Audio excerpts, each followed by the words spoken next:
Hi Aries! Welcome po sa ating channel at ito ang inyong daily gabay tarot reading for March 9, 2025. Please be reminded kung naka-resonate kayo, comment down. Kung hindi ka naka-resonate, ibigay niyo po sa iba kasi channel reading po ito. This is for you Aries ngayong March 9, 2025.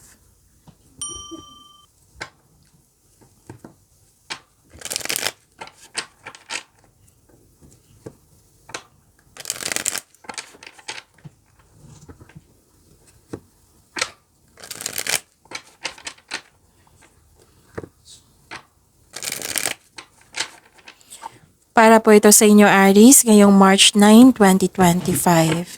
Maraming salamat po sa inyong patuloy na suporta at maraming salamat din po sa mga hindi nag-skip ng ads. Gamitin ang reading na ito bilang gabay lamang sa mga hindi pa nag-subscribe. Subscribe na po kayo at click bell notification para malaman nyo na may bago tayong video. Para sa mga gustong magpa-reading po, may lumabas dyan sa screen nyo ngayon. Panoorin nyo po at sundin ang instruction. Spirits Guide, mga ganap po para kay Aries ngayong March 9, 2025. I need 3 cards po.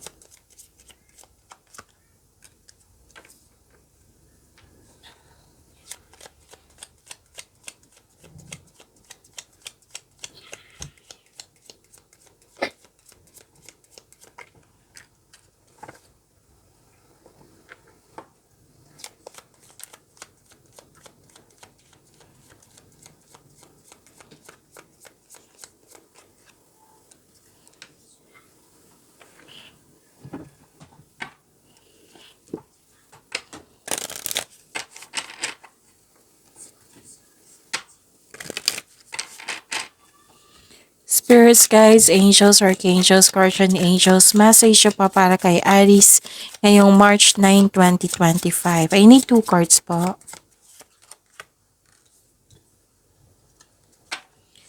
Angels, archangels, guardian angels. Another message po para kay Aries.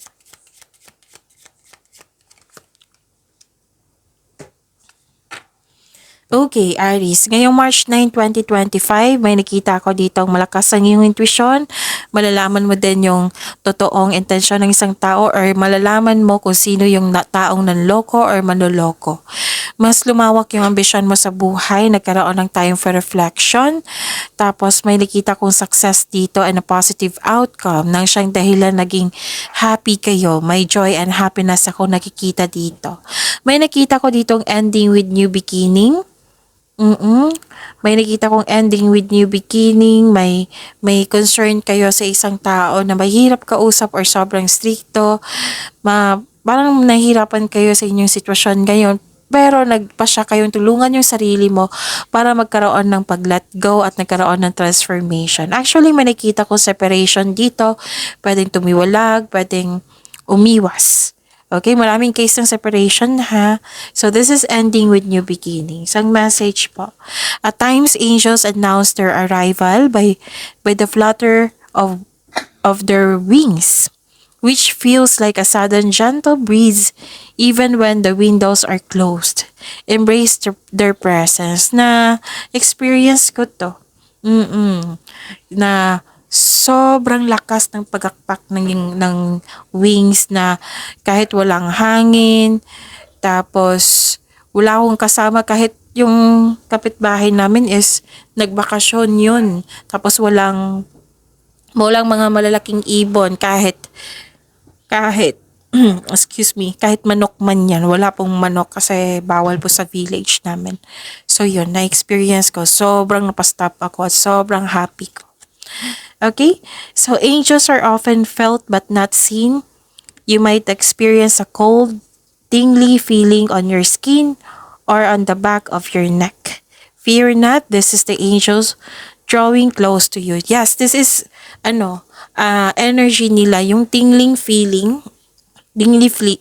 po, na parang nangangati ka na parang may kuryente na hindi mo, basta may dito sa sa skin mo. That is the sign na may angels na malapit sa iyo. Na bumisita sa iyo. Okay, kahit hindi mo siya nakikita. Yan yung sign na andyan siya. Okay, so yes, every time na na-experience ko yan. Okay.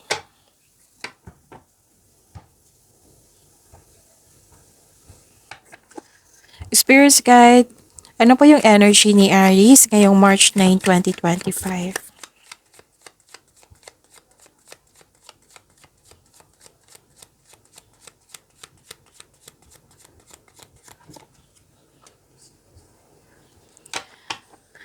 And the clarification of this card po.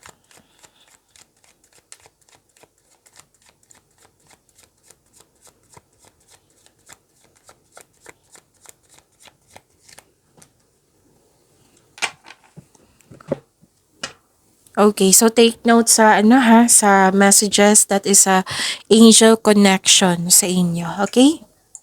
Kung may narinig kayo or may nakita kayong repeating message, meaning to say, pinupush tong cards niyan kasi ang ilan sa inyo hindi pa binigyan ng atensyon, na kung maaari din po, bigyan niyo po ng solusyon at aksyon.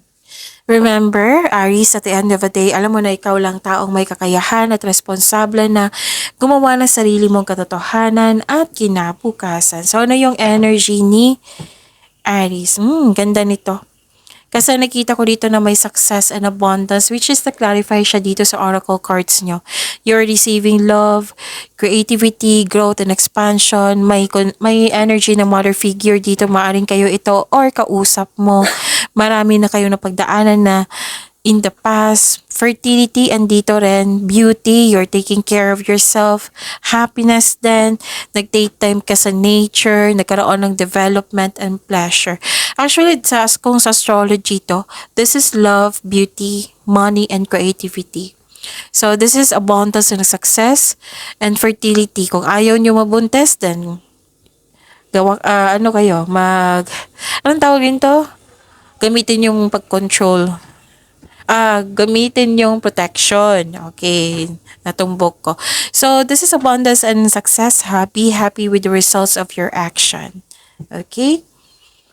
Nakikita ko dito na nagkaroon po ng, anong tawag ito?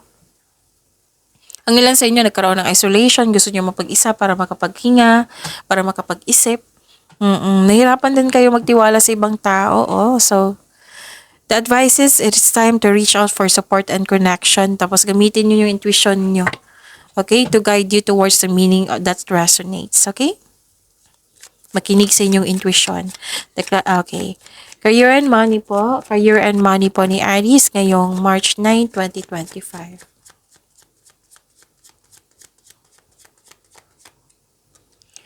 And the clarification of this card po.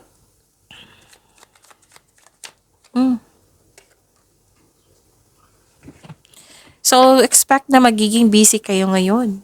Aries, marami kayong ginagawa, maraming iniisip.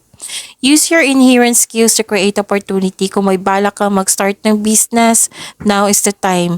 Tapos, know your worth when negotiating po. Kasi may nakita ko dito, nag-uusap kayo sa isang tao na nagkaroon ng negotiation po.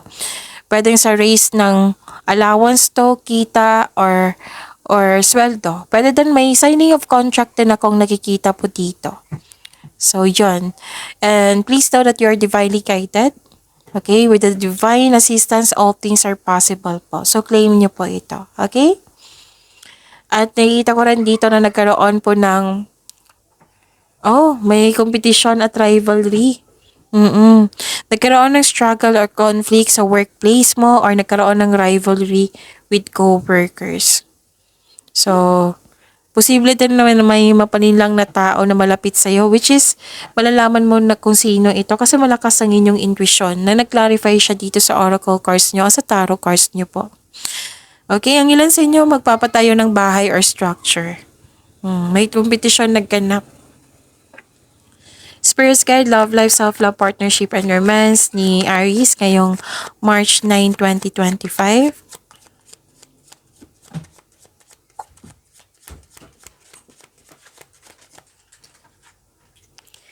And the clarification of this card po.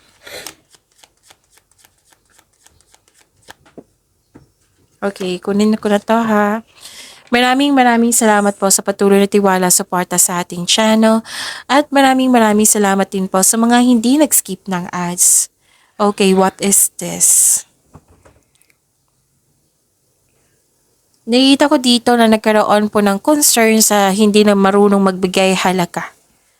May selos, inggit, may concern sa materialism, hindi marunong mag-handle ng money, may taong hindi maasahan. Instead na magalit po daw kayo, kausapin niyo po sa inyong expectation at gawa kayo ng adjustment para magkasundo kayo.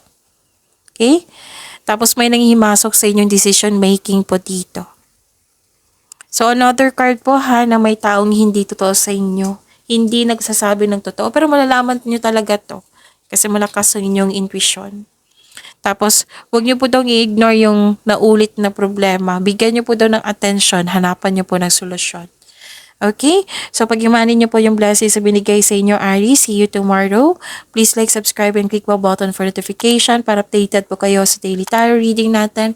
Maraming salamat po.